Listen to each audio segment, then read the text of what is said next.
Alright, what is going on, everybody? My name is Rody, and we are back with more Destiny 2 videos. I know I took a little bit of a break. I noticed the Henry Stickmin videos weren't doing too good, so I kind of just, took a step back, figured I would just wait until more Destiny stuff comes along, because that is the stuff that does the best on my channel, and it's personally the stuff that I like doing the most, because it's the game I enjoy the most. So, rather than giving you guys stuff that you might not like, I figured I would just wait a little bit. But now was the day we got the Vidoc for Witch Queen. And this is something a lot of us have been waiting for. And it's about 13 minutes, almost 14 minutes long. So it's going to be a good one. If you want to watch this without my reaction in it, I'll leave it linked in the description so you guys can go watch it for yourself. But I will be reacting to it with you guys. I have not watched anything from it yet. So this should be good. I'm excited. If you guys are excited for Witch Queen, let me know down below. If you're excited for the new raid like I am, I already took the day off, so I am good to go there. If you're excited for that, let me know. So let's get right into this. I know what you're wondering. What is true and what is false? The Witch Queen is an unsettling mystery. Our biggest foe, Savathun, has our grandest tool, the light. It's paying off narrative threads that we planted way back in Destiny 1. I'm here to protect humanity. How do we stop this? The stakes in the universe are rising, and it's the greatest challenge that we've ever faced. We're shedding that dogma of light equals good, darkness equals bad. We're really entering the mists and trying to discern what's in front of us and what's lurking just underneath the surface. What is your truth now? There are a lot of bombshells in the Witch Queen narrative. And that's just scratching the surface of what we're going to get into this year.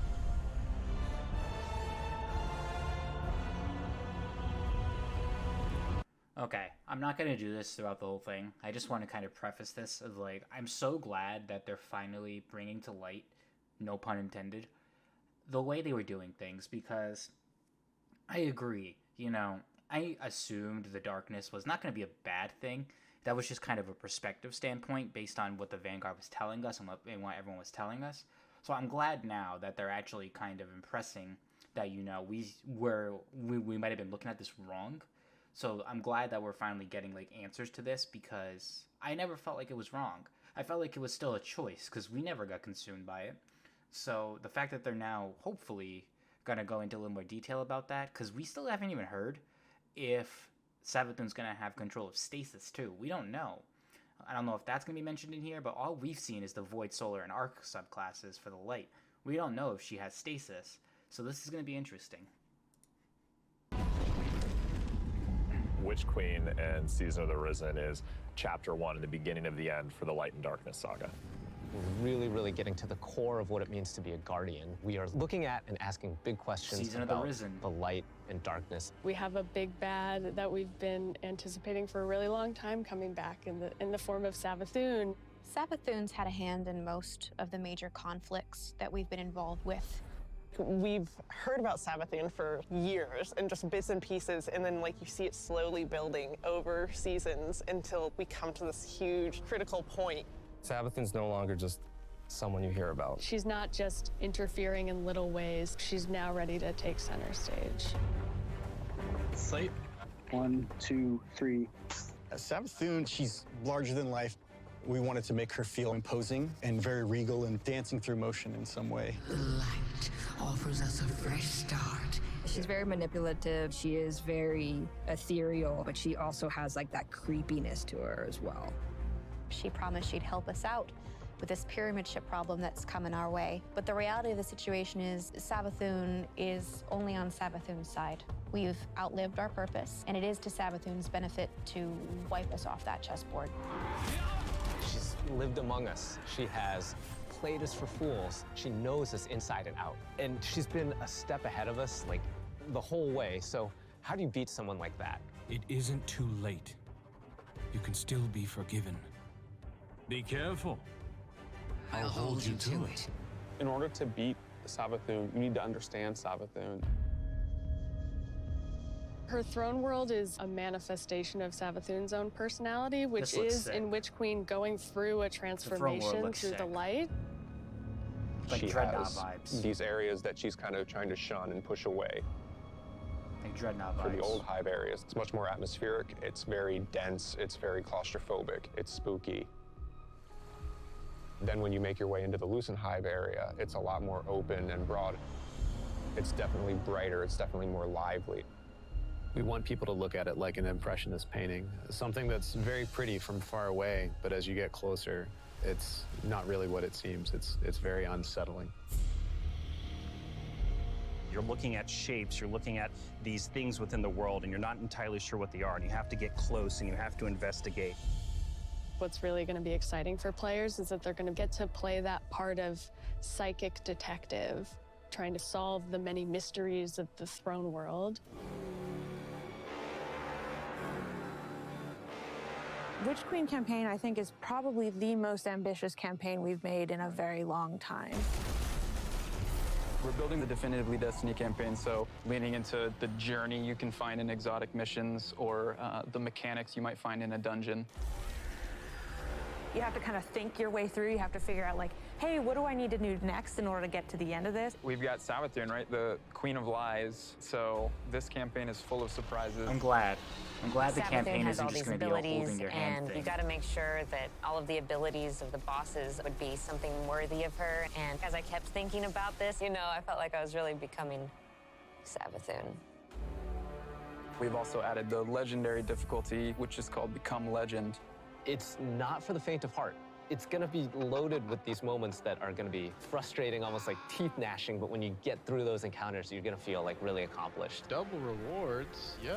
As people who have worked on raids and dungeons before, being able to broaden that experience for any kind of player who comes in is really important. If the Witch Queen is the psychic detective fantasy and journey, then Season of the Risen is that same detective throwing on their flak jacket and defending Earth from the Hive Guardians and the Lucent Hive and Savathun herself. Bro. When Savathun shows up on our doorstep with the light, the first person to lend us help is Keitel. You want us to hit them? I need us to hit them. She's got this light suppressing technology that the Cabal were using in Season of the Chosen, and now she's going to help us use that against the Lucent Hive. When you're working with Keitel, she has a different approach. It's not about asking questions, it's about getting in there and extracting. We don't really understand what happened when Savathun actually was able to take the light. So the campaign in Season of the Risen in many ways is about that story. Guardians need to stop Savathun's advance beyond the throne world. And Savathun poses an existential threat to everyone because she basically has an undead army.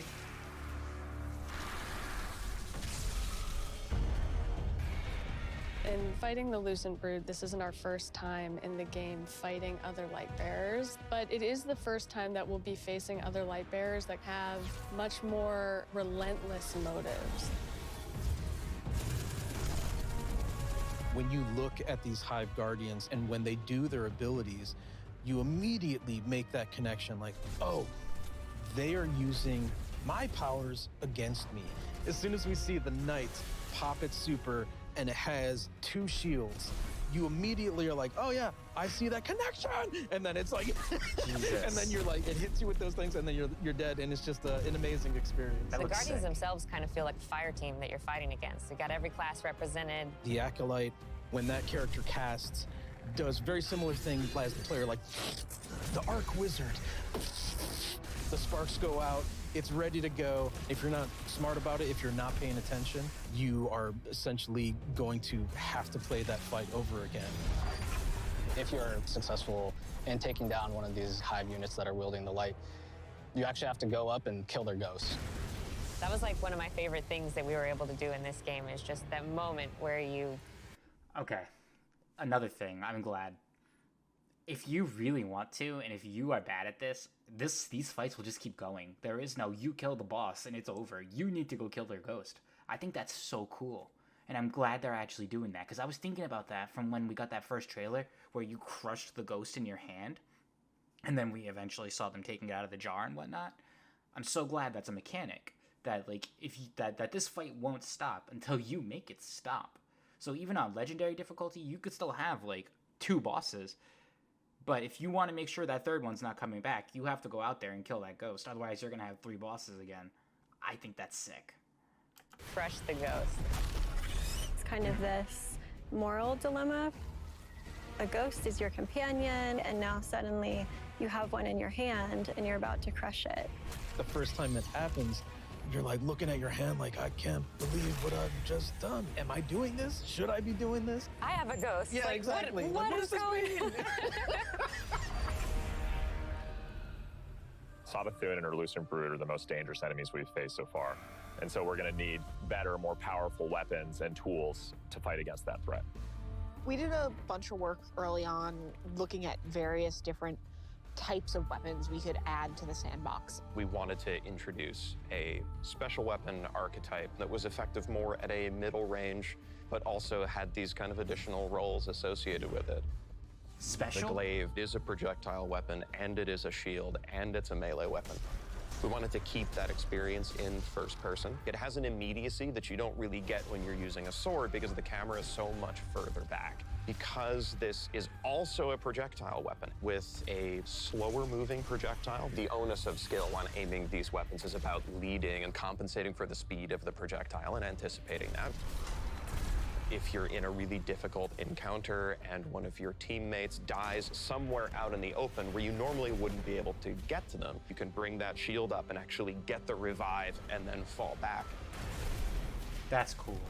Glaives originate with Savathun trying to steal an extremely powerful weapon for her own use, and players will use the weapon crafting recipes that they find throughout the campaign in order to reconstruct this incredibly powerful and incredibly ancient weapon.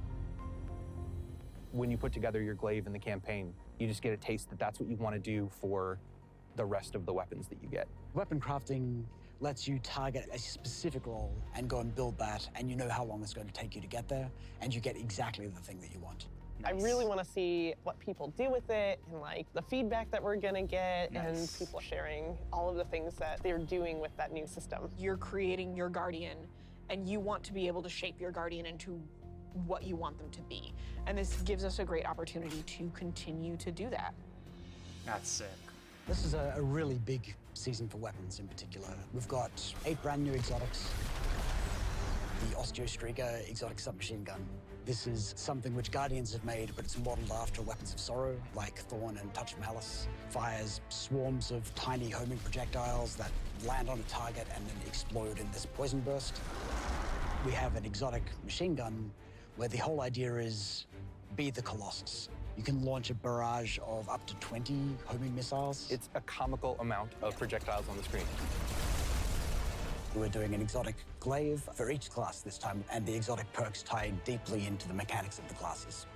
We think they're going to be really cool additions to build crafting. We've got, the usual suite of raid weapons, destination, activity, seasonal. I recounted it this morning, and I think it's about 50 new weapons. You're going to have 2 new exotic armors for each class, totaling 6, 1 stasis, 1 non-stasis. The Titan Stasis Exotic. Cast your barricade, and instead of, this Traveler's Light and the Rally Barricade, you create a giant wall of ice. Even though this thing is massive, you still get all the benefits of a Rally Barricade. Warlock Void Exotic. We called them the Devouring Rift legs because we wanted Empowering Rift to feel like it had a place in endgame content the way that Healing Rift does. Empowering Rift doesn't heal you. Well, what if it did? In Season 16, you're going to see a massive... What? We're getting boots that turn an Empowering Rift into a well. You're basically turning the rift into a well. I don't know how to feel about that because... Granted, it's an exotic. I get that. But... you have a well for that. And then you can just throw on lunafactions. So, I mean, I can see why this would be good. Because if you want to run Void and you want to have, like, a well type thing, it's fine. But is it only for Void? Because why... I don't understand why you would need an exotic for that if it's only going to be for one subclass, Like I get it, we have Stag and we have Phoenix Protocol, all that kind of stuff, but, like, I don't know, that just seems weird to me. revamp to the Void subclass system across all 3 classes. This is a huge update and will allow players to build craft in ways that they've never done before.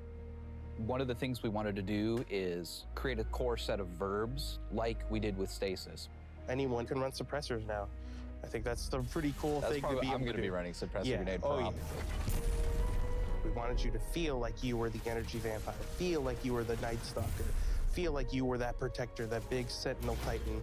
So you're going to see things like Bastion, a new Titan aspect, where you take your big old Sentinel shield, slam it into the ground, and create this void barricade that's going to apply overshield to you and your buddies. My favorite aspect is probably Child of the Old Gods. As this warlock controlling space and time, I'm able to rip a hole into another dimension and then pull out this little like sentient black hole. Whenever I target an enemy, my little black hole buddy is gonna fly over there and start draining their life force. The Void 3.0 update is really setting the stage for how we're thinking about updating the subclasses for the rest of the year. We're going to extend this philosophy to Solar and Arc. Solar obviously is going to be about burning, but there's this other component to Solar, and that's healing. Arc is all about chaining. It's all about lightning, direct attacks, quickness. We're going to take the fantasies that you know and love today. We're going to embellish them. So what you'll see is like all of the new abilities, all the new actions you take, reinforce that to the core. Pretty excited about it. Witch Queen is very much the culmination of the last 6 to 7 years of just Destiny all together. And really, this is starting the road to the final showdown. But things aren't necessarily just dark and light anymore. There's a lot more nuance in the game. It's going to be a real fight. Players have something that they're really going to be challenged by. I can't wait for everyone to find out what's been going on with Savathun. Like, I'm excited. You Guardians are so clever, aren't you? From the throne world to the campaign to the customizable build crafting, it all comes together to make Destiny feel really new and fresh. We've got more Destiny coming this year than any other year before. It's one of the most ambitious releases we've ever put together, and the team is firing on all cylinders. Tell me, Guardian, what do you think you're going to do?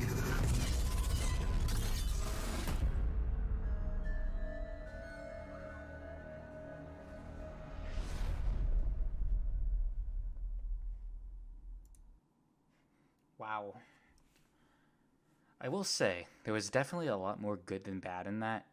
Again, I don't know how to feel about those those exotic boots. I mean, I guess it makes sense. I feel like it's gonna be weird having those tied to an exotic and kind of basically having what we had as a super and felt was a comfortable thing to having it now as just an ability. But, you know, there could also be downsides to that. I mean, I don't know if they went over everything about that. You know, there could also be, you know, some kind of repercussion for using those. I don't know. Maybe it slows down the charge rate of the Rift, so that could be a thing to counteract that. But I feel like that would be incredibly overpowered if you could just basically have a well as your Void Rift, and it's like a normal recharge rate. So we'll have to see how that goes, but everything else, the weapon crafting looks sick. The campaign looks sick. I mean, the whole storyline looks sick. 50 new weapons. I mean, I think that's even more than we got in Forsaken, if I'm being honest with you. So that's good. The exotics, I mean, the exotics are going to be the exotics. We've known about these exotics for a little bit now. So everything seems like it's coming together. And it definitely seems like that they have a good grasp on what they're doing now. Like, and they even said it, this is probably the most Destiny we've gotten, I would probably say, since Forsaken, but I might even go as far back as to say Taken King in Destiny 1. I mean, Forsaken was big, and Forsaken was great, and, you know, it was probably the biggest expansion of Destiny 2 where they added the most, but I think this is going to be on par with their Taken King, because Taken King just changed the entire game when it came out in Destiny 1. So I'm definitely excited. I'm definitely looking forward to it. Only about 2 more weeks now, 2 more resets, and then we'll be there. And then it's grind time. So if you guys are not following my Twitch, I will link that down in the description as well, along with the Vidoc link if you want to watch it without my reaction. And I will also link my Twitter so that you guys know when I'm going live. If I'm doing anything where I need like help from people, I always tweet it out. So make sure you follow those things, because once this drops, we're hitting the ground running. and we are getting ready. So I'll probably be streaming at some point later too. So once I get done with what I got to do today, I'll probably be on there. So make sure you follow it if you want. And, you know, I hope you guys are just as excited as I am. So I'll definitely have more videos coming out now that we have more Destiny stuff to go with. And I will talk to you guys in the next video. It might be a Henry Stickmin one because I'm feeling an itch to play that game, but we'll see what happens. So I will see you guys in the next video. Peace.